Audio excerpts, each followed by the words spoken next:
Hey everyone, welcome back to Eco Cosmetics Lab. Today we're interviewing Joanna and Gemma from Our Social Fabric, which is an amazing non-profit organization taking donations of sewing materials, otherwise destined for the landfill, organizing and distributing them back to the community at super affordable prices. In the companion episode, we make reusable wet wipes out of flannelette material from Our Social Fabric. Then we'll make an easy biodegradable hand wash formula to accompany it.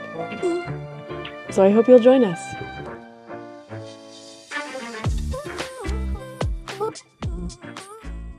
If I can get you to introduce yourself and say what you do at Our Social Fabric, whoever wants to start. I'll start then. I'm Gemma and I am Communications and Marketing Manager for Our Social Fabric. And I'm Joanna Wyatt, and I'm the chair of the board of Our Social Fabric, which is a nonprofit organization. And so can you tell us a bit about the history of Our Social Fabric and when it started and how long it's been running?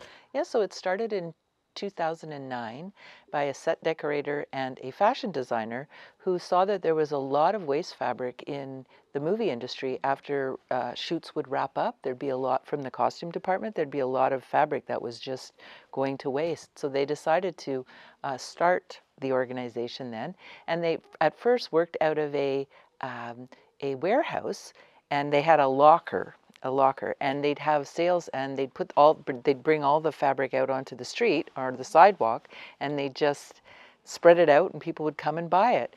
And it grew and grew until finally they decided that they needed to have a space. So they got a space, and then they kept growing and growing and growing until here we are today in this wonderful space that we have.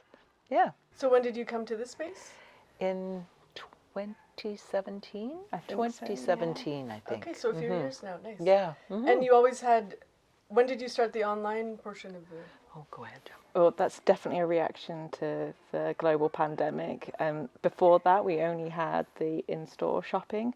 And then when all the stores were closed, we pivoted and went online. And it was started with mass making supplies, and it's grown from there to all of our product lines. We had to in order to survive. If we hadn't have pivoted to the online part of our business, we would have gone out of business because we weren't able to have in-store sales. And we at that time were having 2 in-store sales a month. So we've never been a store that is open all the time. We really want to keep the cachet of being able to have a sale that's pretty exclusive, that you can only come at certain times, to sales that you can only come to at certain times. And so that's what we did. And when that wasn't available to us, we really had to go quickly into the online world. But it's exciting because now we've got the whole of Canada available to us. You know, everyone from across Canada can shop with us now, whereas it was very local before. So you get a lot of orders from all over Canada? Oh, sure. Yeah. How do they hear about you from like in other provinces? I guess up to now, a lot of it's been word of mouth, where sewers have had a good experience with us and they've experienced good prices, and then they've told their friends, and that's how word of mouth has spread. And more recently, it's our work on social media. Wonderful. Yeah, I started sewing again during the pandemic, specifically for masks. And then once you start making masks, you're like, oh, wait, I could make a shirt, or make, like, it just kind of spirals from there. So, yeah, I think the pandemic, it's been horrible, but in some ways it's actually facilitated a lot of, and more people DIYing and more people sewing again. Big revival in sewing now, and people digging out their old sewing machines, or, hey, Mum has one of them in the closet, I'll try it now, and I've got the time to try it. And yeah, it's exciting. It's really exciting. You guys sell sewing machines also. You get donations, and so you have sewing machines, and you have someone on staff who knows how to fix them or like repairs.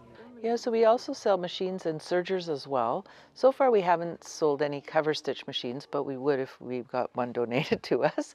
And what we do is we have one of our board members is devoted to looking at the machines, testing the machines, determining whether or not they're fine as is, or whether or not they need to be fixed. And if so, then we send them them out to be repaired, and so that they are in good working order. And then we put them up for sale. And at some point, I was just told earlier today that we've got a donation of a $6,000 sewing machine, which I can't believe, but it needs to be fixed a bit. But nonetheless, that's a huge, huge value sewing machine. What was I going to say? I just had this idea a few days ago because my friend has a Cricut machine. And I was thinking that would be really amazing if you guys had a Cricut machine, then people could come here because it can actually cut out fabric for you. And so I thought that would be amazing, like as a community resource, so that people buy the fabric but then input their pattern, and then it cuts it for you. Because cutting the pattern and tracing it out and cutting it is like a big part of not the big part of the struggle, but it's, if you do that wrong, then everything else from there goes downhill. I've seen that used for quilting a lot. Then you can be really accurate with the size of the squares, which can be more difficult to do by hand. But I've not actually used the Cricut. Actually like a clothing pattern or something. Yeah, no, I've not seen that done. So that would be exciting. I think it got coming up because they're getting like cheaper and cheaper, and there's like bigger ones, and so you could feed like. It's probably maybe not at this point, but I thought in the future that would be wonderful to have a community resource so that people could just come in and print their, like it would just cut it out for you, and then they take home and then they just sew it at home. But it's like. We definitely have all levels of sewists as well coming in here. People that have never sewn before and they're like, hey, I want to have a go at like putting some new cushions on my couch.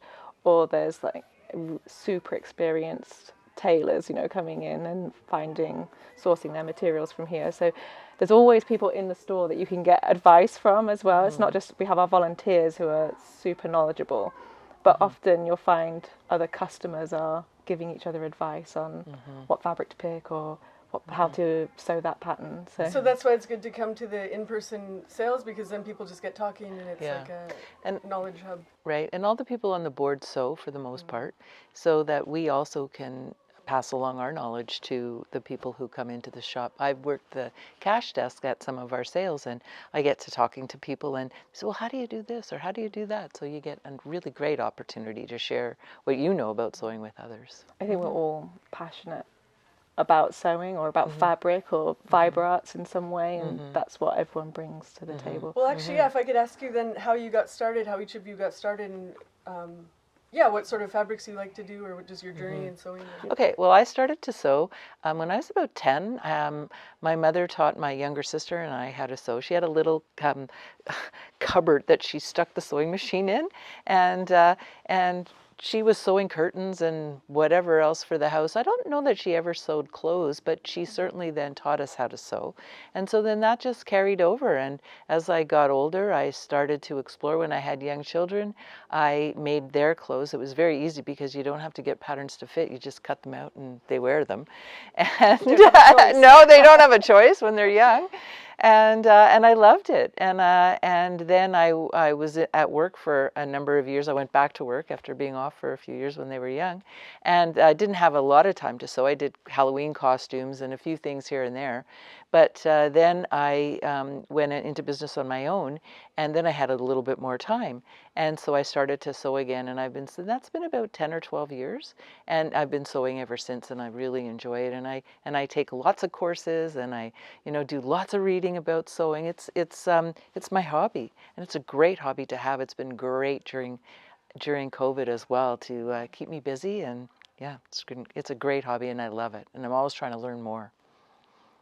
I came to sewing a bit more recently. I think I didn't start sewing properly until my eldest son was born, and I was at home a lot, and I kind of felt like I wasn't achieving anything on the day-to-day, and I wanted to have a hobby, but also like a creative outlet. And sewing really just like ticked all the boxes, because you can sit down and sew for 15 minutes and still you're achieving something. It's adding up. You can sew a garment in lots of 15-minute bursts, and at the end you get something. So I think that's what I really enjoyed about it. It was also empowering as like a new mum, and your body changes to make clothes that fit you, and that felt good as well. So yeah, I started about 5 years ago, and then I haven't stopped. So I started here as a customer. I came along, I was like, this is amazing. I can get all these fantastic fabrics, and they're like really good value, and I could be adventurous with the different fabrics that I chose, or the colours even. Wasn't too worried because it wasn't costing me too much. And then, yeah, I sewed up loads of stuff and I haven't stopped. Yeah, I feel like you guys allow people to begin sewing and to not be, because otherwise it can actually be cost prohibitive, and so people just, it's like, oh, it's cheaper to go buy a fast fashion item than it is to make your own. But then once you start making your own, you feel so comfortable in it, like it's just so much better. And you guys have such great fabrics too that are all natural and bamboo, like you get a lot of, and so for that to be affordable, because it's, you know, and even at like high-end brands, if you were to spend $200 on a pair of sweatpants, they would still probably be mostly polyester. And so that's why I find you guys are really amazing with just all your natural fabrics and like.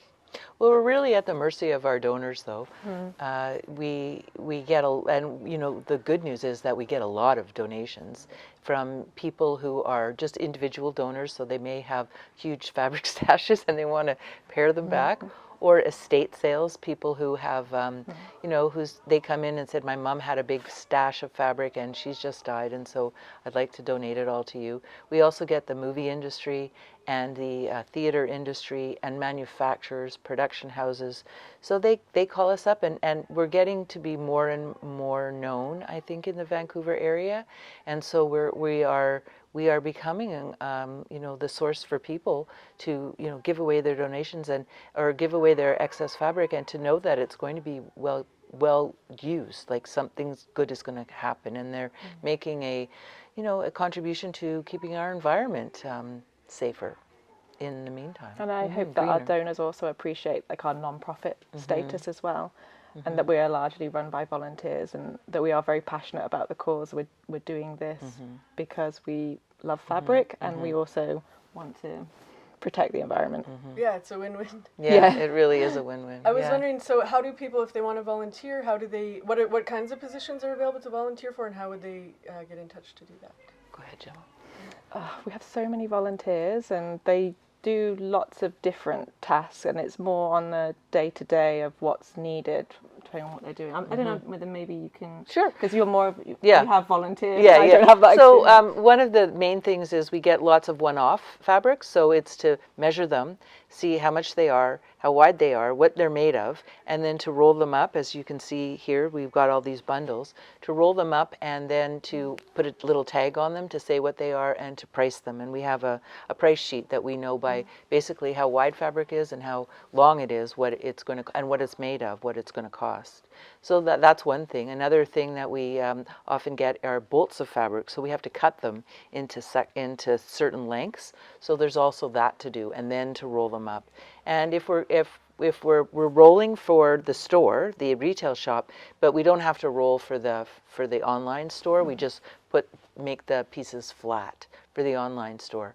So basically that's what it is. Or if we get buttons and we want to put a bunch of buttons together, all one color, we get a whole tray full of buttons, and we say, well, we want to put all the yellow buttons in a little package and all the blue ones in another. So people will go through the buttons and, you know. Okay, so there's lots of little, everything you get in sorting and sorting, preparing, and also I guess keeping the store tidy as well, and preparing. And then for the sale days, for people to work the register and stuff. Right. Yeah. So we have usually 2 people on the register, and then we have some people, and then just rovers who are just helping people with whatever they need. Yeah. And so the online store is separate from there's like different stock. There's actually way more in the store than there is on your line. It's like different stock. There's lots of more individual, smaller cuts of fabric in the store. So I guess the selection here is slightly more unique. You'll get one-off cuts.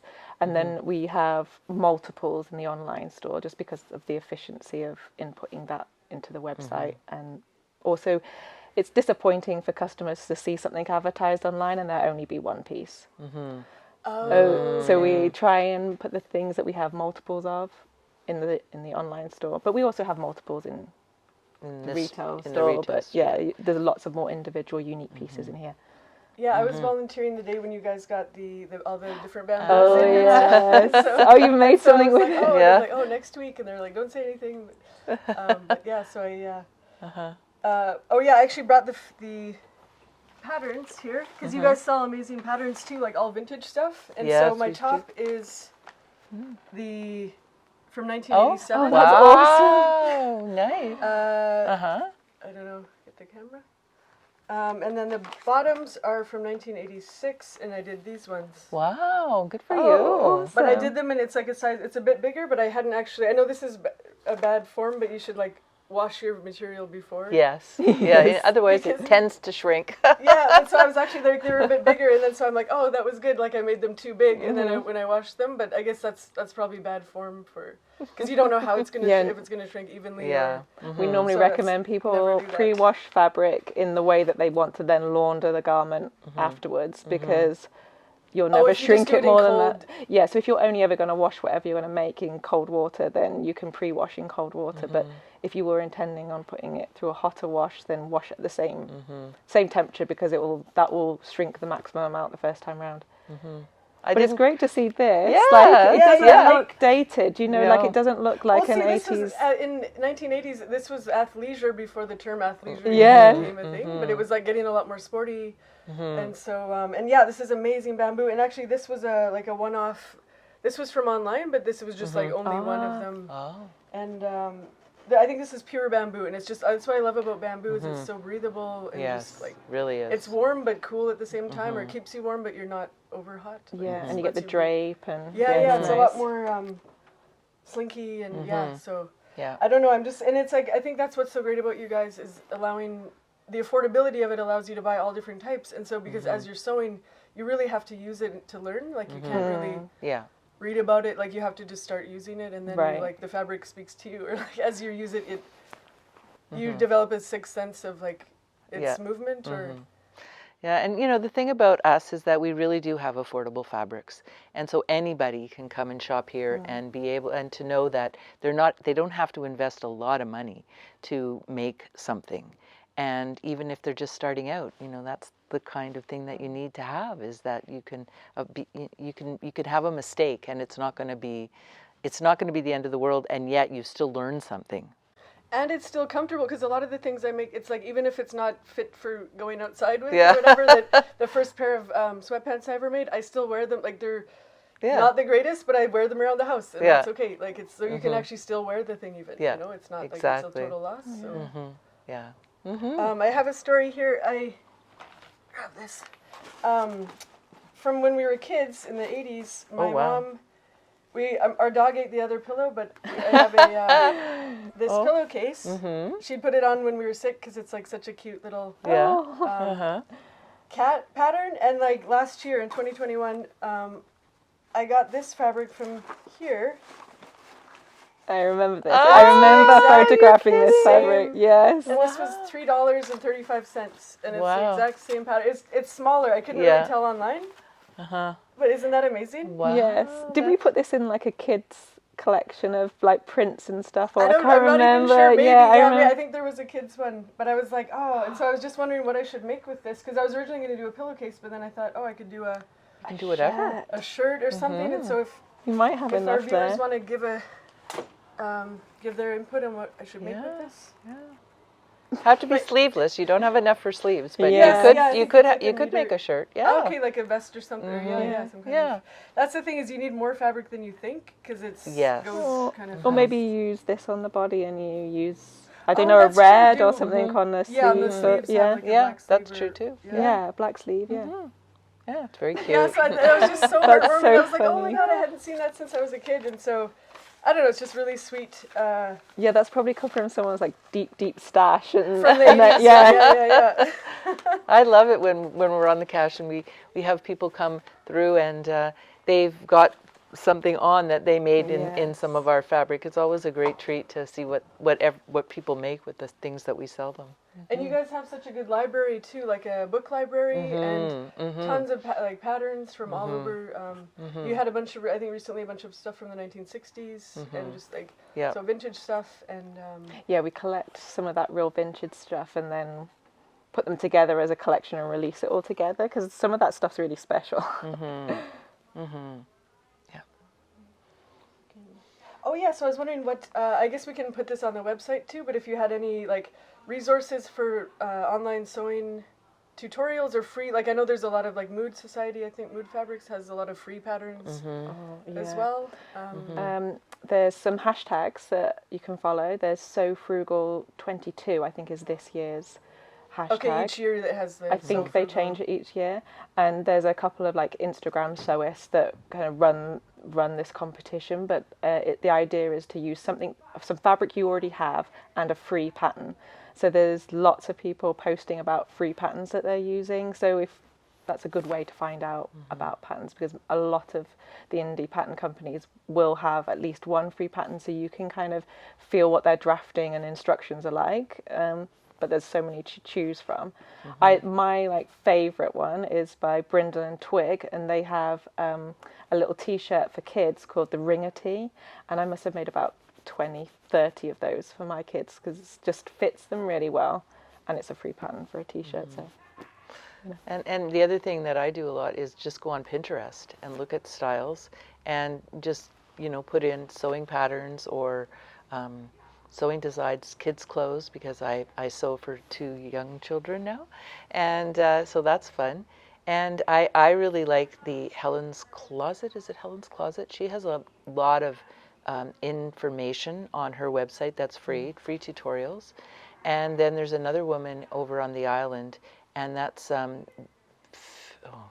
in-house pattern design. Yes, And she's great. excellent, and she's got a number of tutorials on her website, totally free. Her name's Alexandra Morgan. Yeah, and she's based in Victoria. And she's brilliant. She's a fitting expert, but she has so many videos that you can access for free about fitting issues. Yeah. So when you're a little bit further into sewing and you're like, okay, I kind of got to grips with how to like sew 2 pieces of fabric together, then you can then you fall down the rabbit hole of fitting. Yeah, exactly, and that's where I am, in the rabbit hole of fitting. Well, that's why right now I'm just sticking to kind of stretchy stuff because it's like Yeah. more forgiving that way. Yeah. Yeah. And Style Arc too. Style Arc is an Australian company. They have a number of free resources on there. If you just Google sort of free sewing patterns or sewing tutorials, there's lots out there. I've had so I started with a few free ones, but sometimes it's good to read the comments of people because some of them they're actually, because they're free, they're not necessarily the best. So one of them, it was the ribbing, and this one, and I felt bad for her because lots of people are buying fabric brand new, and so it's really expensive. And so she was like, oh, it was way too tight around the, and so she had to finish it in a different color, and it's frustrating. So I would recommend for the free stuff to read the comments from other people in case it's not right. That's because if you don't know what you're doing, sometimes you wouldn't know that it's wrong until you make it. And so Well, and if you really want to get into sewing, it's not a bad idea to take introductory sewing lessons. I think some of the high schools offer them in the, the community section of the high schools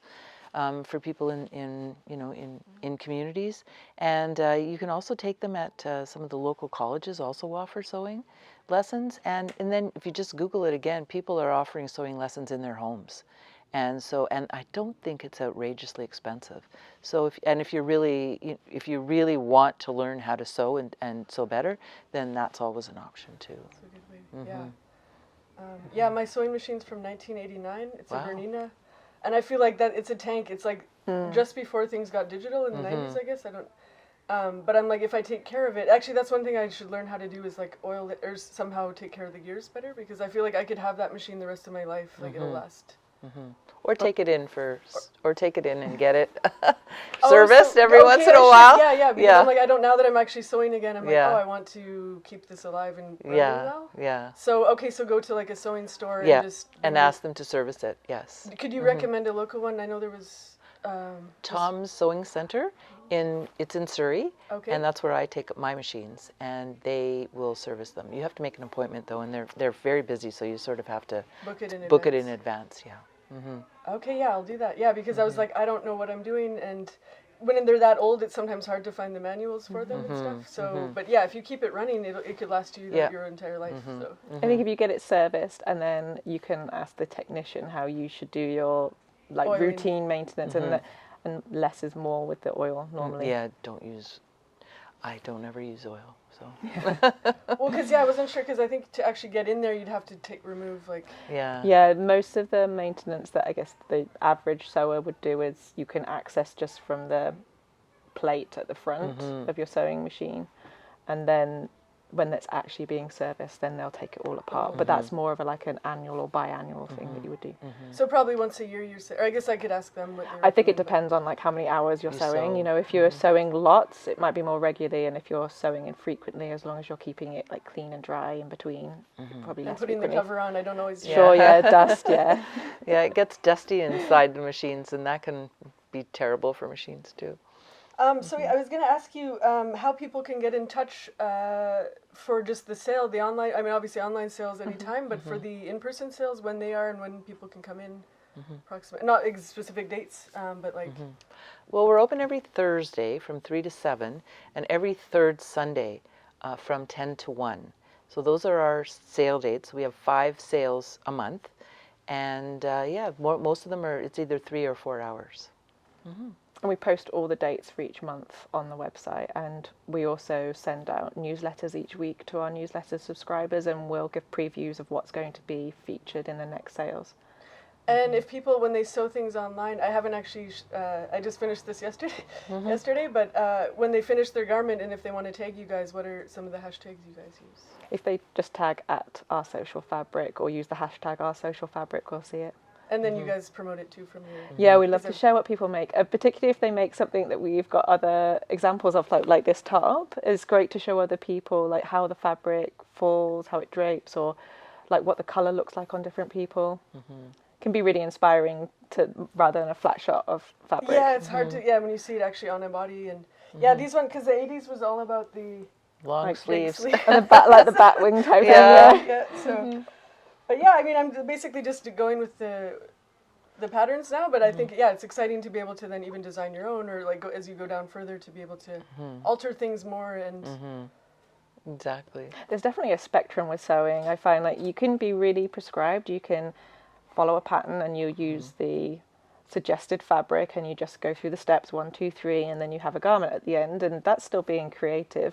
Or there's the go rogue and draft it yourself and drape it on a mannequin and make it out of like crazy fabric that you would never suggest for that type of fabric. So it's a whole spectrum, and you can fall wherever you want on that on any given day, which is what the fun of sewing, I think. Yeah, exactly. It's the creative process too. It just, you can put any kind of fabric together with any other kind of fabric. That's a thing that has just been recent in the fashion industry. Is it used to be that you could only put woven fabrics with woven fabrics and knit fabrics with knit fabrics, and those rules are all out the window now, and you can do anything you want. Yeah, and if you want to make a jacket in bright purple, but that isn't fashionable at the moment, you can find bright purple fabric here and make your jacket. You know, you don't have to follow what someone else is telling you looks good at that time. Do whatever you want. That's what's so wonderful, because you have just custom, unique. Like, I mean, for this, it's like there's no other one out there. No one is gonna be wearing that. They wouldn't have the exact same combination of whatever. And so all 3 of these things I got from here, and so it's just like. That's why I love like building up your fabric stash, and then when you go to make something, you like choose, that could go with that, or it's like, or just come here to the sales and be like, I need that, or. Yep. But fabric collecting and sewing are 2 different things. Yes, totally. And we support both. Yes, my stash is overwhelming. Sometimes it's nice just to stroke it. Yes, it is. Just Look at all this I have. Yeah, definitely. Oh, well, thank you guys so much for your time. You're very welcome. Really excited to share this and just spread the Yeah. sewing love with more people. Well, we're happy to share our passion about sewing and about the fabric arts with others, and we'd love people to come and visit our shop and to see what they could find, and we're very happy to help anybody if they want to start sewing, because it can be a daunting process at the beginning, but really it's just fabric, and you can't really make a mistake. Yes. Oh, thank you so much. You're welcome. Thank you.